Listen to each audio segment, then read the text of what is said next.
Hi friends, welcome to Chennai food. அனைவருக்கும் என் இனிய தீபாவளி நல்வாழ்த்துக்கள். இன்றைக்கி நம்ம வீடியோவில் என்ன பார்க்க போகிறோம் அப்படின்னு பார்த்தீங்கன்னா, ரொம்ப முறுமுறுப்பான ரொம்ப சுலபமாக செய்யக்கூடிய அச்சு முறுக்கு எப்படி செய்கிறதுன்னு பார்க்க போகிறோம். வாங்க பார்க்கலாம்.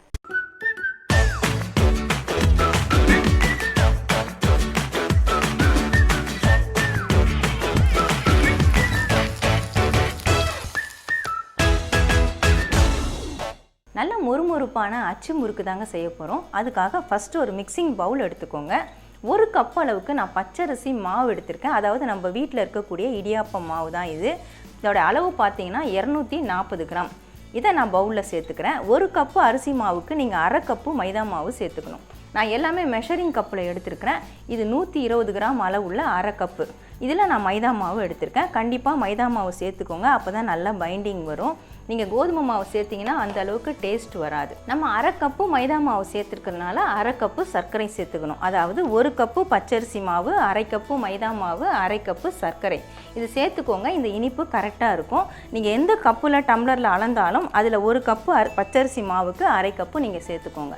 இப்போ 1/4 டீஸ்பூன் அளவுக்கு ஏலக்காய் பொடி சேர்த்துக்கலாம். 1 பிஞ்ச் அளவுக்கு சால்ட்டு. எந்த இனிப்பு செஞ்சாலும் அதில் 1 பிஞ்சு சால்ட்டு சேர்த்துக்கோங்க. சேர்த்துட்டு செய்யும்பொழுது அதோட டேஸ்ட் நல்லாயிருக்கும், இனிப்பு அதிகப்படுத்தி கொடுக்கும். இதை நல்லா கலந்து விட்டுக்கோங்க. இந்த அச்சு முறுக்கு செய்கிறதுக்கு பவுல் ரொம்ப அகலமாக எடுக்காதீங்க, கொஞ்சம் குழிவாக இருக்கிற மாதிரி எடுத்துக்கோங்க. அப்போ தான் நம்ம அச்சை வச்சு நம்ம எடுக்கும் பொழுது ஈஸியாக இருக்கும். இந்த மாதிரி கலந்ததுக்கப்புறமா இப்போ கொஞ்சமாக தண்ணி சேர்த்து நம்ம கலந்துக்கலாம். இட்லி மாவுக்கும் தோசை மாவுக்கும் இடைப்பட்ட பதத்தில் இருக்கணும். நான் அந்த பதம் என்னன்னு உங்களுக்கு கரைச்சதுக்கப்புறமா காட்டுறேன்.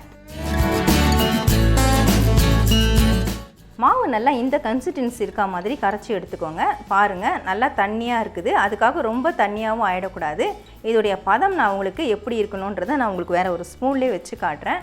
நீங்கள் இந்த மாதிரி ஸ்பூனை வச்சுட்டு இப்படி எடுத்திங்கன்னா மாவு இதில் ஒட்டி இருக்கணும்.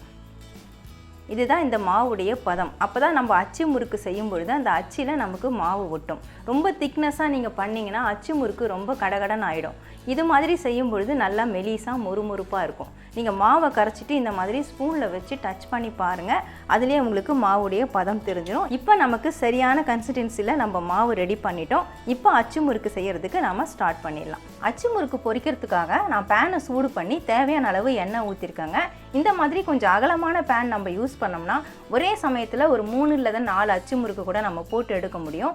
அப்படி இல்லை நீங்கள் கடாய் தான் பயன்படுத்துகிறீங்கன்னா 1 இல்லைன்னா 2 வரைக்கும் போட்டு எடுக்கலாம். கொஞ்சம் பொறுமையாக செய்ய வேண்டியிருக்கும். நான் பேன் தான் யூஸ் பண்ணுறேன். எண்ணெய் ரொம்ப ஹீட் ஆகக்கூடாது. கொஞ்சம் லோ ஃப்ளேமில் வச்சு மிதமான சூட்டில் வச்சுக்கோங்க. நீங்கள் ஹை ஃப்ளேமில் வச்சிங்கன்னா அச்சு முறுக்கு எல்லாமே கருகி போயிடும். அதனால் மிதமான சூட்டில் வச்சுக்கோங்க. அச்சு முறுக்கு செய்யறதுக்கு நான் இந்த மாதிரி நான்ஸ்டிக் அச்சு தான் வாங்கியிருக்கிறேன். உங்களுக்கு இரும்பு அச்சு கூட கிடைக்கும். இரும்பில் கூட நீங்கள் வேணும்னா வாங்கிக்கலாம், விலை குறைவு தான் அது. இந்த நான்ஸ்டிக் எதனால் வாங்குகிறோன்னா, நமக்கு மாவில் வச்சுட்டு எண்ணெயில் வைக்கும் பொழுது கொஞ்சம் லைட்டாக நம்ம கம்பி வச்சு இல்லை ஃபோர்க் ஸ்பூனை வச்சு எடுத்து விட்டாலே வந்துடும். இல்லைனா 2 ஷேக் பண்ணால் கூட வந்துடும். ஆனால் நம்ம இரும்பில் வாங்கும் பொழுது அது எண்ணெயில் வச்சாலும் சீக்கிரமாக கிழண்டு வராது, நம்ம தான் கழட்டி விட வேண்டியிருக்கும். அதனால் நான் நான்ஸ்டிக்கில் தான் வாங்கியிருக்கேன். இதோட விலை பார்த்தீங்கன்னா 195 ரூபா தான். இது எல்லா பாத்திர கடைகளிலும் நமக்கு கிடைக்கும். இந்த ஹேண்டில் பார்த்தீங்கன்னா இந்த மாதிரி கொடுத்துருக்காங்க.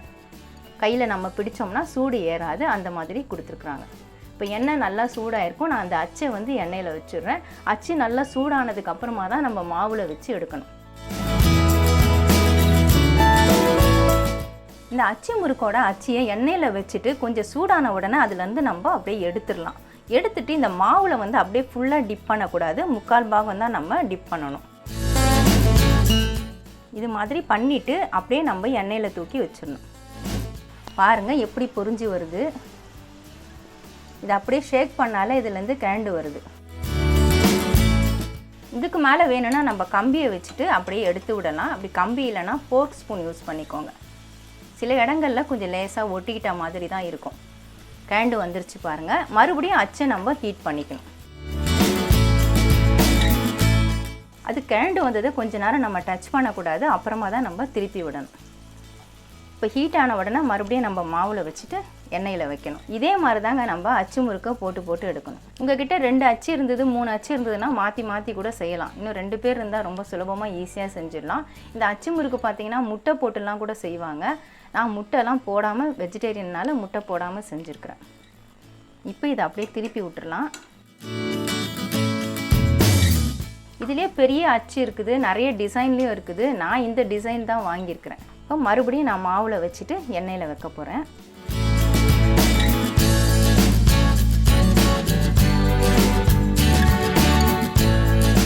சில நேரம் அதுலேருந்து கிழண்டு வரலன்னா நீங்கள் இந்த மாதிரி கம்பி யூஸ் பண்ணிக்கோங்க, இல்லை ஃபோர்க்கை யூஸ் பண்ணிவிட்டு எடுத்து விடுங்க. பாருங்கள், ஈஸியாக வந்துடுச்சு.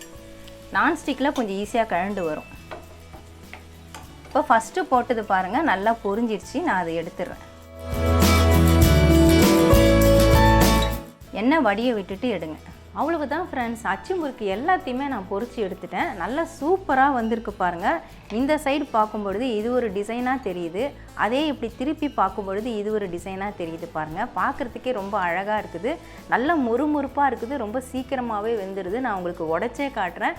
நான் பார்த்தீங்கன்னா 1 கப்பு அளவுக்கு தான் மாவு எடுத்தேன்.